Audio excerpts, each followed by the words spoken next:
ఇంకేమైంది doctor గారండి? గతం మర్చిపోయాడు. స్వీట్ తినొచ్చా?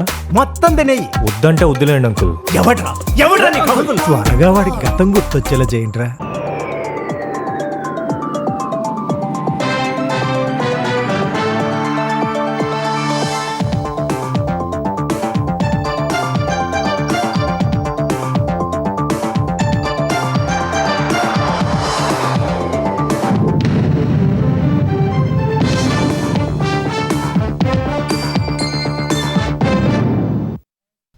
నమస్కారం, ఈటీవీ న్యూస్ కు స్వాగతం. ముందుగా ముఖ్యాంశాలు.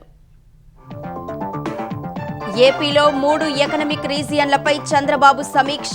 విశాఖ పరిధిలో వైజాగ్ బే సిటీ అభివృద్ధి, 6 నెలల్లో అమరావతి, తిరుపతి ప్రాంతాలకు మాస్టర్ ప్లాన్లు. ఉద్యోగుల విభజనకు ఏపీ సర్కార్ మార్గదర్శకాలు. జిల్లాలు, జోన్ల మధ్య ప్రారంభమైన పంపిణీ, బదిలీలు, పదోన్నతులకు ఈ నెల 12 వరకు అవకాశం. తెలంగాణలో ధరణి అక్రమాలపై కదులుతున్న డొంక. భూ యాజమాన్య హక్కుల అక్రమ మార్పిడిపై కలెక్టర్ల ఆగ్రహం, అనుమానితులకు నోటీసులు. కాళేశ్వరం ప్రాజెక్టుపై నేడు కాంగ్రెస్ కీలక సమావేశం. బీఆర్ఎస్ ప్రచారాన్ని తిప్పికొట్టడంపై నేతలకు దిశానిర్దేశం, ప్రజెంటేషన్ ఇవ్వనున్న మంత్రి ఉత్తమ్. దేశంలో ఖరీఫ్పై ఎల్నినో తీవ్ర ప్రభావం. లోటు వర్షపాతంతో 21% మేర తగ్గిన సాగు, ఇంధన వ్యవస్థలను దెబ్బతీస్తోందని సిఆర్ఈఏ నివేదిక. మహారాష్ట్రను వణికిస్తున్న భారీ వర్షాలు. ముంబై, పుణేలో తీవ్ర ప్రభావం. వాతావరణ శాఖ హెచ్చరికలతో నేడు విద్యా సంస్థలకు సెలవులు. భారత్, ఇంగ్లాండ్ మధ్య నేడు 3వ టీ20 సిరీస్లో గెలుపు కోసం సర్వశక్తులు ఒడ్డుతున్న శ్రేయస్ సేన. పట్టు బిగించేందుకు బ్రిటిష్ జట్టు వ్యూహాలు.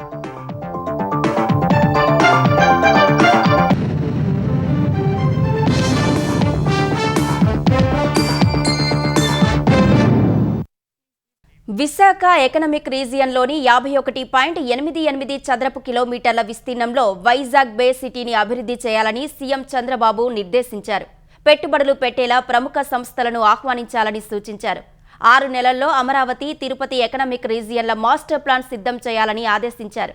తలసరి ఆదాయంలో సరికొత్త రికార్డు సృష్టించిన కడప జిల్లా లింగాల మండలం స్ఫూర్తితో రాయలసీమను గ్లోబల్ హార్టికల్చర్ హబ్గా తీర్చిదిద్దాలని పేర్కొన్నారు.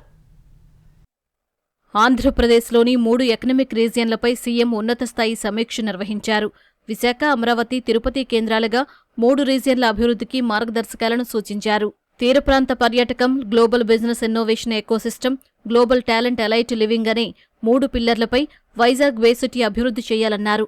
బే సిటీలో 3291 ఎకరాల ప్రభుత్వ భూమి లభ్యత ఉందని సీఎంకి అధికారులు తెలిపారు.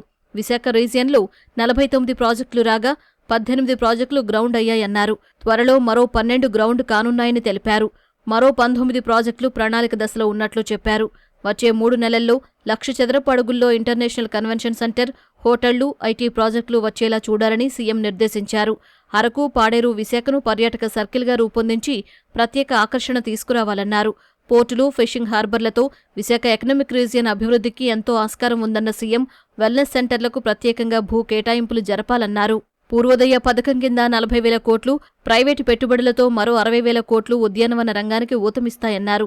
కడప జిల్లా లింగాల మండలంలో ప్రజలు 7,30,000 రూపాయల తలసరి ఆదాయం కలిగి ఉండడం హార్టికల్చర్ పంటల సాగు వల్ల కలిగే లాభాలకు నిదర్శనమన్నారు. పారిశ్రామికాభివృద్ధి చెందిన ప్రాంతాల కంటే తలసరి ఆదాయం అధికంగా ఉండటంపై అధ్యయనం చేయాలన్నారు. తిరుపతి ఎకనామిక్ రీజియన్ మాస్టర్ ప్లాన్లో హార్టికల్చర్ రంగానికి అత్యధిక ప్రాధాన్యమివ్వాలని నిర్దేశించారు. ఖనిజ సంపద నుంచి హార్టికల్చర్ వరకు, పుణ్యక్షేత్రాల నుంచి పర్యాటక ప్రాంతాల వరకు రాయలసీమకు ఉన్న అనుకూలతను మార్కెటింగ్ చేసుకోవాలన్నారు.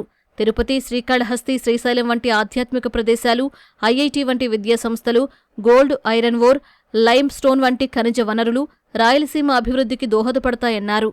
గండికోట, హార్సిలీ హిల్స్, తలకోన వంటి పర్యాటక ప్రాంతాలను ఇంటిగ్రేట్ చేయాలన్నారు. శ్రీ సిటీ దేశంలోనే నెంబర్ 1 ఇండస్ట్రియల్ పార్కుగా నిలుస్తోందన్న సీఎం ఓర్వకల్లు, కొప్పర్తి పారిశ్రామిక వాడలను సద్వినియోగం చేసుకోవాలని సూచించారు. అన్ని రంగాల్లోనూ పెట్టుబడులకు తిరుపతి రీజియన్ అనుకూలమని పేర్కొన్నారు. ఏపీ జనాభాలో 32% అమరావతి ఎకనమిక్ రీజియన్లో నివసిస్తున్నారని, భౌగోళికంగా 33% విస్తరించి ఉందని సీఎంకి అధికారులు తెలిపారు. భౌగోళికంగా రాష్ట్రానికి మధ్యలో ఉండటం, నైపుణ్యం కలిగిన మానవ వనరులు ఉండటం కలిసొచ్చే అంశమన్నారు. అమరావతి రీజియన్ పరిధిలో కృష్ణా జిల్లా తలసరి ఆదాయంలో ముందుందన్నారు. జిల్లాల వారీగా రీజియన్ అభివృద్ధి జరిగేలా వర్క్షాపులు నిర్వహిస్తున్నట్టు చెప్పారు. ఆక్వా, పామాయిల్, కోకో ఉత్పత్తులతో పాటు కొల్లేరు సరస్సును రీజియన్ అభివృద్ధికి వినియోగించుకోవాలని సీఎం సూచించారు. అమరావతి, తిరుపతి ఎకనమిక్ రీజియన్ల మాస్టర్ ప్లాన్ సిద్ధం చేసి ముసాయిదాపై ప్రజలు, ప్రజాప్రతినిధుల అభిప్రాయాలు తీసుకోవాలని నిర్దేశించారు. 2 నెలల్లో డిస్ట్రిక్ట్ ఎకనమిక్ ప్రొఫైల్ సిద్ధం చేయాలన్నారు. అమరావతి, తిరుపతి, విశాఖలో అంతర్జాతీయ క్రీడా పోటీల నిర్వహణకు ప్రణాళికలు రూపొందించాలన్న సీఎం ప్రైవేటు భాగస్వామ్యంతో 3 చోట్ల స్పోర్ట్స్ సిటీల అభివృద్ధి జరగాలన్నారు. సూర్యలంక బీచ్ అభివృద్ధికి మాస్టర్ ప్లాన్ తయారు చేయాలని నిర్దేశించారు. ప్రతి 2 నెలలకు ఒకసారి 3 రీజియన్లపై సమీక్షిస్తామని సీఎం పేర్కొన్నారు. ఆంధ్రప్రదేశ్లో ఉద్యోగుల విభజన, స్థానిక క్యాడర్ ఖరారు కోసం ప్రభుత్వం మార్గదర్శకాలు విడుదల చేసింది. రాష్ట్రపతి ఉత్తర్వులు 2025 ప్రకారం 26 జిల్లాలు, 6 జోన్ల మధ్య పంపిణీ ప్రక్రియ ప్రారంభమైంది. పర్మనెంట్, తాత్కాలిక, సూపర్ న్యూమరరీ పోస్టులన్నింటికీ ఈ మార్గదర్శకాలు వర్తిస్తాయి. జిల్లా, జోన్ పరిధిలో క్యాడర్ స్ట్రెంత్ ఆధారంగా ఉద్యోగుల పంపిణీ జరుగుతుంది. బదిలీలు, పదోన్నతులకు ఈ నెల 12 వరకు అవకాశమిస్తూ ప్రభుత్వం ఉత్తర్వులు జారీ చేసింది. రాష్ట్రపతి ఉత్తర్వులు 2025 ప్రకారం ఆంధ్రప్రదేశ్లోని 26 జిల్లాలు, 6 జోన్ల మధ్య ఉద్యోగుల విభజన, స్థానిక క్యాడర్ ఖరారుకు ప్రభుత్వం ఉత్తర్వులిచ్చింది. ఇటీవల కొత్తగా ఏర్పాటైన మార్కాపురం, పోలవరం జిల్లాలకు తాత్కాలికంగా ఉద్యోగులను కేటాయించాలని ఉత్తర్వుల్లో సీఎస్ పేర్కొన్నారు. ఈ మార్గదర్శకాలు పర్మనెంట్, తాత్కాలిక, సూపర్ న్యూమరరీ పోస్టులన్నింటికీ వర్తిస్తాయి. ఆల్ ఇండియా సర్వీసు ఏ, బి గ్రూపుల్లోని అధికారులు, జ్యుడిషియల్ అధికారులు, శాసనసభ, శాసన మండలి, గవర్నర్ కార్యాలయం, హైకోర్టు, జిల్లా, ఇతర సబార్డినేట్ కోర్టుల్లో పనిచేసేవారు, ప్రభుత్వ రంగ సంస్థలోని ఉద్యోగులకు వర్తించవు. రాష్ట్రపతి ఉత్తర్వులు 2025లోని పేరా 14లో పేర్కొన్న కార్యాలయాల్లో మంజూరు చేసిన పోస్టులకు వర్తించవు. ఏపీలో 13 జిల్లాలను 28 జిల్లాలుగా మార్చినా ప్రస్తుతానికి రాష్ట్రపతి ఉత్తర్వులు 26 జిల్లాలకే వచ్చాయి. వీటిని 6 జోన్లు, 2 మల్టీ జోన్లుగా విభజించారు. మల్టీజోన్ 1లో 3 జోన్లు ఉన్నాయి. జోన్ 1లో శ్రీకాకుళం, విజయనగరం, మన్యం, విశాఖ, అనకాపల్లి జిల్లాలు ఉన్నాయి. జోన్ 2లో అల్లూరి, తూర్పుగోదావరి, కాకినాడ, కోనసీమ ఉండగా జోన్ 3లో పశ్చిమ గోదావరి, ఏలూరు, ఎన్టీఆర్, కృష్ణా జిల్లాలు ఉంటాయి. మల్టీజోన్ 2లోనూ 3 జోన్లు ఉన్నాయి. జోన్ 4లో గుంటూరు, పల్నాడు, బాపట్ల, ప్రకాశం, నెల్లూరు ఉంటాయి. జోన్ 5లో తిరుపతి, చిత్తూరు, అన్నమయ్య, కడప, జోన్ 6లో నంద్యాల, అనంతపురం, కర్నూలు, శ్రీ సత్యసాయి జిల్లాలు ఉన్నాయి. ప్రస్తుతం రాష్ట్రపతి ఉత్తర్వుల ప్రకారం పోలవరం, మార్కాపురం జిల్లాలు భాగంగా లేకపోయినా అధికారికంగా ఉత్తర్వు పరిధిలోకి వచ్చే వరకు ఆ 2 జిల్లాలకు పోస్టులను తాత్కాలికంగా కేటాయించాలి. రాష్ట్రపతి ఉత్తర్వుల కింద స్థానిక ప్రాంతాల్లో మార్పులు చేసినందున ప్రతి శాఖలోని వివిధ పోస్టుల క్యాడర్ స్ట్రెంత్ను నిర్ధారిస్తారు. స్థానిక క్యాడర్ల మధ్య ఆ పోస్టులను పంచుతారు. జిల్లా, జోను పరిధిలో మొత్తం క్యాడర్ స్ట్రెంత్ ఆధారంగా పంపిణీ జరుగుతుంది. సచివాలయం, విభాగాధిపతుల కార్యాలయాలు, ప్రత్యేక లేదా రాష్ట్రస్థాయి కార్యాలయాల్లో స్థానిక క్యాడర్ నుంచి టెన్యూర్ ప్రాతిపదికన భర్తీ చేసిన పోస్టులను వర్గీకరిస్తారు. క్యాడర్ స్ట్రెంత్ను లెక్కించేటప్పుడు సచివాలయం, హెచ్ఓడి, రాష్ట్రస్థాయి కార్యాలయాల్లోని పోస్టులను పరిగణలోకి తీసుకోరు. సంబంధిత స్థానిక క్యాడర్ భౌగోళిక పరిధుల్లో భాగమైన పోస్టులను మాత్రమే లెక్కలోకి తీసుకుంటారు. పాత క్యాడర్ స్ట్రెంత్ను 26 జిల్లాలు, 6 జోన్లు, 2 మల్టీ జోన్ల మధ్య పోస్టుల కేటాయింపు నిష్పత్తి ఆధారంగా లెక్కించి పంపిణీ చేస్తారు. రాష్ట్రస్థాయి పోస్టుల్లో కొన్నింటిని మల్టీ జోన్విగా మార్చారు. Deputy collector, DSP, commercial tax officer, అదే స్థాయిలోని ఇతర అధికారుల పోస్టులను రాష్ట్రస్థాయిగా కాకుండా మల్టీ జోనల్ క్యాడర్లుగా పరిగణిస్తారు. ఆ పోస్టులను మల్టీ జోన్ 1, 2 మధ్య పంచుతారు. పోస్టుల కేటాయింపు నిష్పత్తి ఆధారంగా ఉద్యోగుల విభజన ఉంటుంది. ఆ లెక్కన 40% కొత్త కృష్ణా జిల్లాకు, 50% ఎన్టీఆర్ జిల్లాకు, 10% ఏలూరు జిల్లాకు వెళతాయి. కర్నూలుకు 55%, నంద్యాలకు 45% పోస్టులు వెళతాయి. అటు ప్రభుత్వ ఉద్యోగుల బదిలీలు, పదోన్నతులు, పోస్టుల భర్తీ, డిప్యూటేషన్లు వంటి పాలనాపరమైన అంశాల్లో నిషేధాన్ని ఈ నెల 12 వరకు సడలించారు. 13 నుంచి బదిలీలు, పదోన్నతులపై నిషేధం అమల్లోకి రానుంది. రాష్ట్రపతి ఉత్తర్వుల అమలు, నూతన స్థానిక క్యాడర్ల పునర్వ్యవస్థీకరణ వేగవంతం, మొత్తం ప్రక్రియ పర్యవేక్షణకు నోడల్ అధికారులను నియమిస్తూ ప్రభుత్వ సాధారణ పరిపాలన శాఖ ప్రత్యేక ప్రధాన కార్యదర్శి ఎస్ఎస్ రావత్ ఉత్తర్వులిచ్చారు. రాష్ట్ర సచివాలయం, హెచ్ఓడి, జిల్లా స్థాయిల్లో నోడల్ అధికారులను నియమించారు. కాళేశ్వరం ప్రాజెక్టు ప్రధాన ఎజెండాగా ఇవాళ కాంగ్రెస్ తెలంగాణ విభాగం కీలక సమావేశం నిర్వహించనుంది. కాళేశ్వరంపై ప్రతిపక్ష బీఆర్ఎస్ రాజకీయ విమర్శలను తీవ్రతరం చేస్తున్న వేళ కేవలం రాజకీయ ప్రత్యారోపణలకే పరిమితం కాకుండా సాంకేతిక ఆధారాలు, అధికారిక నివేదికల ఆధారంగా పార్టీ శ్రేణులను సిద్ధం చేయాలని కాంగ్రెస్ నిర్ణయించింది. ఈ మేరకు ప్రజాభవన్ వేదికగా సీఎం రేవంత్ రెడ్డి అధ్యక్షతన జరిగే నేటి సమావేశానికి పీసీసీ చీఫ్ మహేష్ కుమార్ గౌడ్, ఉప ముఖ్యమంత్రి బట్టి విక్రమార్క, నీటిపారుదల శాఖ మంత్రి ఉత్తమ్ కుమార్ రెడ్డి, మంత్రులు, ఎమ్మెల్యేలు, ఎంపీలు, ఎమ్మెల్సీలు, డీసీసీ అధ్యక్షులు హాజరు కానున్నారు. మంత్రి ఉత్తమ్ కుమార్ రెడ్డి ప్రాజెక్టు నిర్మాణం నుంచి ఇప్పటి వరకు సాంకేతిక అంశాలను పవర్ పాయింట్ ప్రజెంటేషన్ ఇచ్చే అవకాశం ఉంది. మేడిగడ్డ, అన్నారం, సుందీల బ్యారేజీల పరిస్థితి, ఎన్డీఎస్ఏ పరిశీలనలు, నివేదికల అంశాలు, సాంకేతిక విశ్లేషణ, ప్రభుత్వం చేపడుతున్న చర్యలపై అవగాహన కల్పించనున్నారు. కాంగ్రెస్ నేతలంతా ఒకే సమాచారంతో, ఒకే వివరణతో ప్రజల్లోకి వెళ్లేలా దిశానిర్దేశం చేయనున్నారు. ఎస్ఎల్బీసీ సొరంగం పనులను 2028 జూన్ నాటికి పూర్తి చేస్తామని తెలంగాణ నీటిపారుదల శాఖ మంత్రి ఉత్తమ్ కుమార్ రెడ్డి చెప్పారు. ప్రాజెక్టు పనుల పురోగతిపై సచివాలయంలో సమీక్ష నిర్వహించిన మంత్రి భూసేకరణ, అనుమతులు, సాంకేతిక అంశాలు, ఇతర అడ్డంకులను అధిగమించి పనులను వేగవంతం చేస్తామని తెలిపారు. అత్యాధునిక సాంకేతికతతో పనులు పునః ప్రారంభించినప్పటి నుంచి 1/2 కిలోమీటర్కు పైగా సొరంగం తవ్వకం జరిగినట్లు పేర్కొన్నారు. దేవరకొండ వైపు నుంచి పనులు నిరంతరంగా సాగుతున్నాయన్న ఉత్తమ్, శ్రీశైలం నుంచి పూర్తి జాగ్రత్తతో చేసేందుకు అన్ని చర్యలు తీసుకుంటున్నట్లు వివరించారు. 3 ఆర్మ్ బూమర్లు ముంబై పోర్టుకు చేరుకున్నాయని, నెలాఖరుకు ఎస్ఎల్బీసీకి వస్తాయని తెలిపారు. అనంతరం పనులు ఇంకా వేగవంతమవుతాయని వివరించారు. 2 ప్రధాన సొరంగాలు, డిండి ప్రాజెక్టు, బ్యాలెన్సింగ్ రిజర్వాయర్లు, కాల్వల వ్యవస్థ పనులన్నీ సమాంతరంగా సాగాలని ఆదేశించారు. భద్రత విషయంలో ఎట్టి పరిస్థితుల్లోనూ రాజీ పడవద్దని తెలిపారు. అత్యున్నత భద్రతా ప్రమాణాలు పాటించాలని, సరైన వెలుతురు, గాలి ఉండేలా చర్యలు తీసుకోవాలన్నారు. నిధులు, అనుమతులు సహా అన్నింటిలోనూ ప్రభుత్వం నుంచి పూర్తి సహకారం ఉంటుందని చెప్పారు. ఉదయ సముద్రం ఎత్తిపోతల, హై లెవెల్, లో లెవెల్ కాల్వల పనులు, లైనింగ్ పురోగతిపైన సమీక్షించిన మంత్రి అవసరమైన చోట సామర్థ్యం పెంచే అవకాశాన్ని పరిశీలించాలని ఇంజనీర్లను ఆదేశించారు. దేశంలో ఖరీఫ్ సాగును వర్షాభావ పరిస్థితులు గట్టి దెబ్బ కొట్టాయి. నైరుతి రుతుపవనాల రాక ఆలస్యం, ఆశించిన స్థాయిలో వర్షాలు కురవకపోవడం వల్ల ఈ ఏడాది ఖరీఫ్ పంటల సాగు గణనీయంగా పడిపోయింది. దేశవ్యాప్తంగా మొత్తం ఖరీఫ్ సాగు విస్తీర్ణం 350.85 లక్షల హెక్టార్లకు పరిమితమైనట్లు కేంద్ర వ్యవసాయ శాఖ గణాంకాలు విడుదల చేసింది. గతేడాది ఇదే సమయానికి నమోదైన 442.8 లక్షల హెక్టార్లతో పోలిస్తే ఇది ఏకంగా 21% తక్కువ కావడం ఆందోళన కలిగిస్తోంది. ప్రధాన పంట అయిన వరి సాగు జూలై 6 నాటికి 13% తగ్గి 60.24 లక్షల హెక్టార్లలో మాత్రమే సాగైంది. గతేడాది ఇది 69.3 లక్షల హెక్టార్లుగా ఉండేది. వరితో పాటు పప్పు ధాన్యాల సాగు 47.49 లక్షల హెక్టార్ల నుంచి 37.15 లక్షల హెక్టార్లకు పడిపోయింది. తృణధాన్యాల సాగు 60.12 లక్షల హెక్టార్లకు పరిమితం కాగా, నూనె గింజల సాగులో అత్యంత భారీ క్షీణత నమోదైంది. గతేడాది 109.27 లక్షల హెక్టార్లలో సాగైన నూనె గింజలు ఈసారి కేవలం 66.31 లక్షల హెక్టార్లకు తగ్గాయి. పత్తి సాగు కూడా 82 లక్షల హెక్టార్ల నుంచి 63.18 లక్షల హెక్టార్లకు పడిపోవడంతో ఈ ఏడాది వ్యవసాయ రంగం తీవ్ర సవాలును ఎదుర్కొంటోంది. భారత ఇంధన వ్యవస్థపై ఈ ఏడాది ఎల్నినో తీవ్ర ప్రభావం చూపనుంది. ప్రపంచంలోని ఇతర ప్రాంతాల కంటే మనపైనే ఎక్కువగా దెబ్బపడనుంది. Centre for research on energy and clean air CREA సంస్థ నిర్వహించిన అధ్యయనం ఈ ప్రమాదాన్ని గుర్తించింది. 2026 జూలై నుంచి 2027 జూన్ వరకు విద్యుత్కు తీవ్ర ఇబ్బంది కలగనుంది. ఎల్నినో వల్ల భారత్కు 2 సవాళ్లు ఎదురుకానున్నాయి.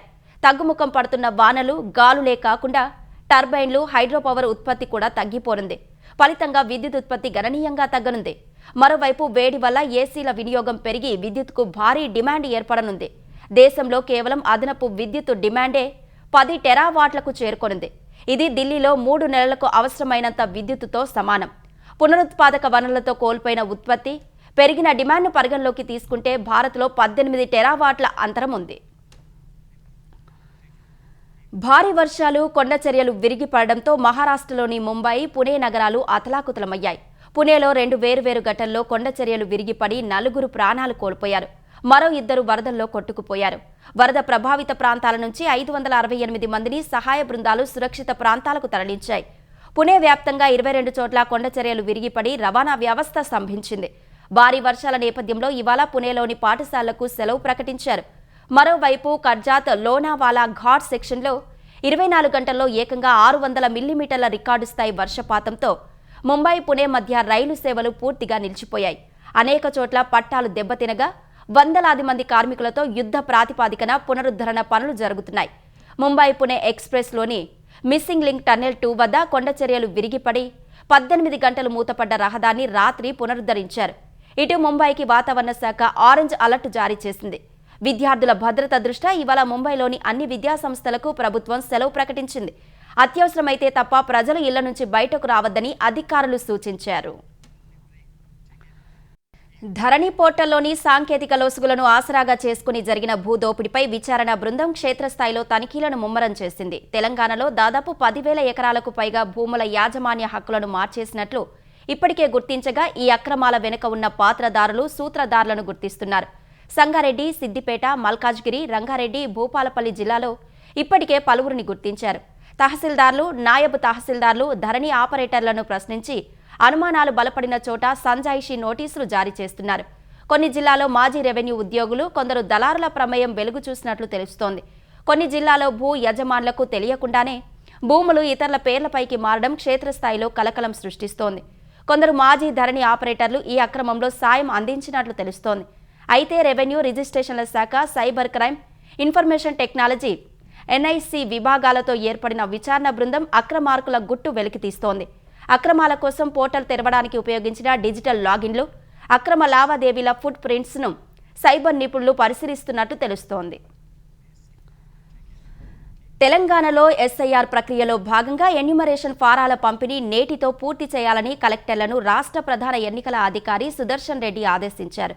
సోమవారం వరకు సుమారు 92% పూర్తయిందని, రాష్ట్ర వ్యాప్తంగా 3,10,00,000 మంది ఓటర్లకు ఎన్యూమరేషన్ ఫారాలు ఇచ్చినట్లు తెలిపారు.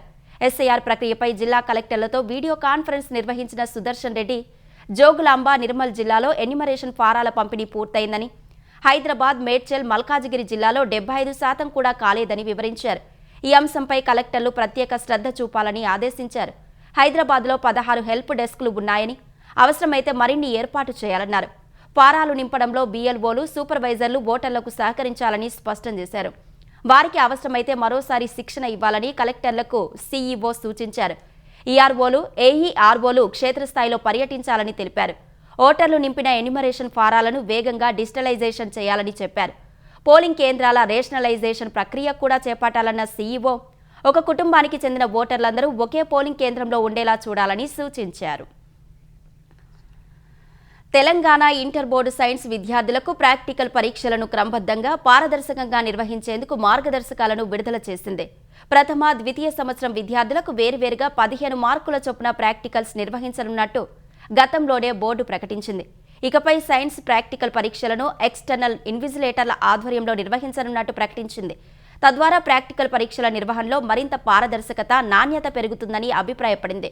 విద్యార్థులకు ప్రయోగాలపై పూర్తి అవగాహన ఉండేలా ఫిజిక్స్, కెమిస్ట్రీ, బోటనీ, జువాలజీ సబ్జెక్టులకు సంబంధించిన ల్యాబ్స్ మాన్యువల్స్ను బోర్డు వెబ్సైట్లో అందుబాటులోకి ఉంచినట్టు పేర్కొంది.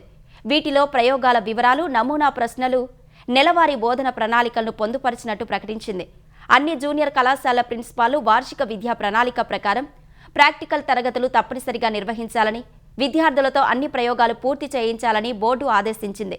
ప్రతి విద్యార్థి ప్రాక్టికల్ రికార్డు పుస్తకాన్ని నిర్వహించేలా చూడడం సహా ప్రయోగశాలలో అవసరమైన పరికరాలు, రసాయనాలు, నమూనాలు, సూక్ష్మదర్శినులు అందుబాటులో ఉంచాలని సూచించింది. ల్యాబ్లలో భద్రతా ప్రమాణాలను ఖచ్చితంగా పాటించాలని స్పష్టం చేసింది. సామాజిక మాధ్యమాల్లో వ్యవస్థీకృతంగా దుష్ప్రచారం చేస్తున్న వారిపై కఠిన చర్యలు తీసుకోవాలని ఆంధ్రప్రదేశ్ హోంమంత్రి వంగలపూడి అనిత పోలీసు అధికారులకు ఆదేశించారు. రాజ్యాంగబద్ధ పదవుల్లో ఉన్న వారిని లక్ష్యంగా చేసుకుని అసభ్యకర పోస్టులతో దుష్ప్రచారానికి పాల్పడిన నేరగాళ్లపై నెట్వర్క్ ఆధారిత దర్యాప్తు ముమ్మరం చేయాలన్నారు. మంగళగిరిలోని పోలీస్ ప్రధాన కార్యాలయంలో డీజీపీ హరీష్ కుమార్ గుప్తాతో కలిసి వీడియో కాన్ఫరెన్స్ ద్వారా పోలీసు ఉన్నతాధికారులతో ఆమె సమీక్ష నిర్వహించారు. భావ వ్యక్తీకరణ స్వేచ్ఛ, ప్రజాస్వామ్య చర్చలు, చట్టబద్ధమైన విమర్శలకు భంగం కలగకుండా చర్యలు ఉండాలని స్పష్టం చేశారు. ఈ తరహా నేరాలకు పాల్పడ్డ వారిపై 2 ఏళ్లలో 1665 కేసులు నమోదు చేశామని, తప్పుడు పోస్టులకు సంబంధించి 12,653 వెబ్ లింక్లను సహయోగ్ పోర్టల్ ద్వారా తొలగించామని వెల్లడించారు. సైబర్ నేరాలు తగ్గించేందుకు అన్ని జిల్లాల్లో సైబర్ గార్డ్ యూనిట్లు, జిల్లా సోషల్ మీడియా యూనిట్లు ఏర్పాటు చేయాలన్నారు. రాష్ట్ర వ్యాప్తంగా 164 శక్తి బృందాలు పనిచేస్తుండగా మహిళలపై నేరాలు 6.9% తగ్గాయని హోంమంత్రి వివరించారు. సముద్రంలో వేటకు వెళ్లిన 7గురిలో ఒకరైన చిన్నాను అధికారులు సురక్షితంగా తీరానికి తీసుకొచ్చారు. మరో 6గురి ఆచూకీ మాత్రం ఇంకా దొరకలేదు. 48 గంటలు దాటుతున్నా జాడ తెలియకపోవడంతో వారి కుటుంబాలు కన్నీరు మున్నీరుగా రోధిస్తున్నాయి. గల్లంతైన 7గురిలో ఒకరైన కారు చిన్నాను రాత్రి సురక్షితంగా తీరానికి తీసుకొచ్చారు. చిన్న ఆదివారం నుంచి యూనివర్సిటీ వెల్తీ అనే మర్చెంట్ నౌక సిబ్బంది సంరక్షణలో ఉన్నారు. ఎయిర్ లిఫ్ట్ చేయడానికి పరిస్థితులు అనుకూలించకపోవడం వల్ల పోర్టు అధికారులను సంప్రదించి యాంకరేజ్ పాయింట్లో ఉన్న నౌకను ముందస్తుగా పోర్టు జెట్టీకి తీసుకొచ్చే ప్రయత్నాలు చేశారు. నౌకాదళ హెలికాప్టర్ సాయంతో చిన్నాను రాత్రి 7 గంటలకు ఐఎన్ఎస్ డేగాకు తీసుకొచ్చారు. నౌకాదళ ఆసుపత్రిలో ఆయనకు వైద్య పరీక్షలు చేశారు. చిన్నాను విశాఖ దక్షిణ MLA Vamsikrishna Yadav, Visakha range IG Gopinath Jetti కలిసి మాట్లాడారు. వైద్య పరీక్షల తర్వాత మాట్లాడిన చిన్న ఘటనపై తీవ్ర ఆవేదన వ్యక్తం చేశారు. గల్లంతైన 6గురిలో తన బంధువులు 4 ఉన్నారని తెలిపారు. ప్రభుత్వమే తమకు సాయం చేయాలని విన్నవించారు. నా పౌరుడు నన్ను సాయం చేస్తే పవన్ కళ్యాణ్ గారు, డిప్యూటీ సీఎం చంద్రబాబు నాయుడు, లోకేష్ అన్న నా దగ్గరికి వచ్చి నన్ను చూడమని నేను నివేదిస్తున్నాను. నన్ను చూడాలని కోరుకోవాలనుకున్నాను. చచ్చిపోయిన మత్స్యకారులకి సాయం చేయాలి. నా బోటు ఆస్తిపోయింది, సాయం చేయాలి. 30 లక్షల రూపాయలు ఆస్తిపోయింది. 6 మనుషులు కోణాలు వాళ్ళకి సాయం చేయాలి. ఎందుకంటే నా కుటుంబీకులే 4 బయట వాళ్ళు కూడా బయట వాళ్ళు కదా, వాళ్ళ దగ్గర వాళ్ళే. వీళ్ళందరికీ సాయం చేయమని ఇవ్వనేస్తున్నాను. ప్రముఖ బాలీవుడ్ నటుడు సంజయ్ దత్ హైదరాబాద్లోని బసవతారకం క్యాన్సర్ ఆసుపత్రిని సందర్శించారు. ఆసుపత్రి చైర్మన్ ప్రముఖ నటుడు నందమూరి బాలకృష్ణ, ట్రస్ట్ బోర్డు సభ్యులు నారా బ్రాహ్మణి, జేఎస్ఆర్ ప్రసాద్ ఆయనకు స్వాగతం పలికారు. సంజయ్ దత్ ఆసుపత్రిలోని PET CT, radiation, bone marrow transplant విభాగాలు, చిన్నారుల వార్డులను సందర్శించారు. అక్కడి రోగులను పరామర్శించి చిన్నారులకు పండ్లు, బహుమతులు పంపిణీ చేశారు. తన తల్లి బసవతారకం జ్ఞాపకార్థం ఏర్పాటు చేసిన ఈ ఆసుపత్రిని అత్యాధునిక సాంకేతికత, అంతర్జాతీయ ప్రమాణాలతో తీర్చిదిద్దామని, భవిష్యత్తులో ప్రపంచ స్థాయి క్యాన్సర్ చికిత్సా కేంద్రంగా మారుస్తామని బాలకృష్ణ తెలిపారు. క్యాన్సర్పై పోరాటానికి ఎంతో మనోధైర్యం అవసరమని సంజయ్ దత్ అన్నారు. తాను కూడా ఊపిరితిత్తుల క్యాన్సర్ను జయించాలని గుర్తు చేస్తూ వ్యాధి లక్షణాలు కనిపిస్తే భయపడకుండా త్వరగా పరీక్షలు చేయించుకోవాలని సూచించారు. బాలకృష్ణ నేతృత్వంలో ఆసుపత్రి పేద రోగులకు అండగా నిలవడం అభినందనీయమని సంజయ్ దత్ కొనియాడారు. మణిపూర్లో మరోసారి మిలిటెంట్లు పంజా విసిరారు. ఉఖ్రుల్ జిల్లాలో మిలిటెంట్లు జరిపిన మెరుపు దాడిలో 2 అస్సాం రైఫిల్స్ జవాన్లు అమరులయ్యారు. మరికొందరు తీవ్రంగా గాయపడ్డారు. సాంగ్ షాక్ కోంగ్ ప్రాంతంలోని ప్రధాన కార్యాలయానికి తిరిగి వస్తున్న అస్సాం రైఫిల్స్ బెటాలియన్ కాన్వాయ్పై మిలిటెంట్లు కాల్పులకు తెగబడ్డారు. ఈ ఘాతుకం జరిగిన వెంటనే అదనపు భద్రతా బలగాలు ఘటనా స్థలానికి చేరుకున్నాయి. ఈ క్రమంలో కేంద్ర బలగాలు మిలిటెంట్లకు మధ్య ఎదురుకాల్పులు జరిగాయి. ప్రస్తుతం ఆ ప్రాంతాన్ని పూర్తిగా సైన్యం ఆధీనంలోకి తీసుకుంది. 3 ఏళ్లుగా మణిపూర్లో మైతే, కుకీ, జో అనే గిరిజన వర్గాల మధ్య జరుగుతున్న జాతి హింసలో ఇప్పటి వరకు 260 మందికి పైగా ప్రాణాలు కోల్పోయారు. అక్కడ శాశ్వత శాంతి నెలకొల్పేందుకు కేంద్ర హోంశాఖ భారీగా కోబ్రా దళాలను మోహరిస్తోంది. ఇంగ్లాండ్ పర్యటనలో గెలుపు కోసం ఎదురుచూస్తున్న భారత్ ఇవాళ కీలక పోరుకు సిద్ధమైంది. ట్రెంట్ బ్రిడ్జ్ వేదికగా భారత్, ఇంగ్లాండ్ మధ్య 3వ టీ20 జరగనుంది. 2వ టీ20లో ఓటమి పాలైన భారత్ ఈ మ్యాచ్లో గెలిచి సిరీస్లో బోని కొట్టాలని చూస్తోంది. ఈ మ్యాచ్లో టీమిండియా 1 మార్పుతో బరిలోకి దిగనున్నట్లు తెలుస్తోంది. గత మ్యాచ్లో విఫలమైన స్పిన్నర్ రవి బిష్ణోయ్ను పక్కన పెట్టే అవకాశాలు ఉన్నాయి. అతడి స్థానంలో పేసర్ ప్రిన్స్ యాదవ్ తుది జట్టులోకి రావచ్చని తెలుస్తోంది. అరంగేట్రం మ్యాచ్లో పెద్దగా ఆకట్టుకొని యువ సంచలనం వైభవ్ సూర్యవంశీపై మరోసారి అంచనాలు నెలకొన్నాయి. Opener Abhishek Sharma, captain Shreyas Iyer form కొనసాగించాల్సి ఉంది. ఇషాన్ కిషన్, తిలక్ వర్మలు ధాటిగా ఆడాల్సి ఉంది. శివన్ దుబే, అక్షర్ పటేల్తో బ్యాటింగ్ బలంగా కనిపిస్తోంది. బౌలింగ్లో వరుణ్ చక్రవర్తి, హర్షదీప్ సింగ్, హర్షిత్ రాణా రాణించడంపైనే విజయ అవకాశాలు ఆధారపడి ఉన్నాయి. అటు హ్యారీ బ్రూక్ నేతృత్వంలోని ఇంగ్లాండ్ ఈ మ్యాచ్ గెలిచి సిరీస్లో ఆధిక్యంలోకి వెళ్లాలని భావిస్తోంది. ఈ రాత్రి 10 గంటలకు మ్యాచ్ ప్రారంభం కానుంది. టీ20 లీగ్లో హైదరాబాద్ ఛాంపియన్స్ అజేయ ప్రస్థానం కొనసాగుతోంది. లీగ్ దశ చివరి మ్యాచ్లో నల్గొండ నైట్స్పై గెలిచిన హైదరాబాద్ వరుసగా 7వ విజయాన్ని నమోదు చేసింది. ఉప్పల్ స్టేడియంలో జరిగిన మ్యాచ్లో హైదరాబాద్ జట్టు టాస్ గెలిచి బౌలింగ్ ఎంచుకోగా నల్గొండ నైట్స్ జట్టు 20 ఓవర్లలో 9 వికెట్ల నష్టానికి 187 పరుగులు చేసింది. హైదరాబాద్ బౌలర్లో షణ్ముఖ్ అశ్విన్ 4 వికెట్లు, ప్రణవ్ వర్మ 2 వికెట్లు తీశారు.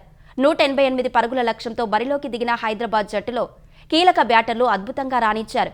కెప్టెన్ అభిరథ్ రెడ్డి 39, అన్విత్ రెడ్డి 40, అజయ్ దేవ్గౌడ్ 34 పరుగులతో మెరిశారు. చివర్లో వైష్ణవ్ రెడ్డి కేవలం 16 బంతుల్లోనే 41 పరుగులు చేసి జట్టుకు అద్భుత విజయాన్ని అందించాడు.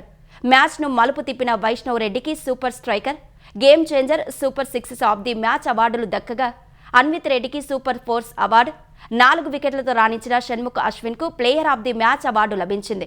మ్యాచ్ ముగిసిన తర్వాత డ్రెస్సింగ్ రూమ్లో Margadarsi MD Sailaja Kiran, ETV Bharat director Bruhathi, Divija, Trujan solar వ్యవస్థాపకులు managing director Bhavani Suresh, Nuziveedu seeds director Venkatrao, కీలక ప్లేయర్లు షణ్ముఖ అశ్విన్, వైష్ణవ్ రెడ్డిలను సత్కరించారు.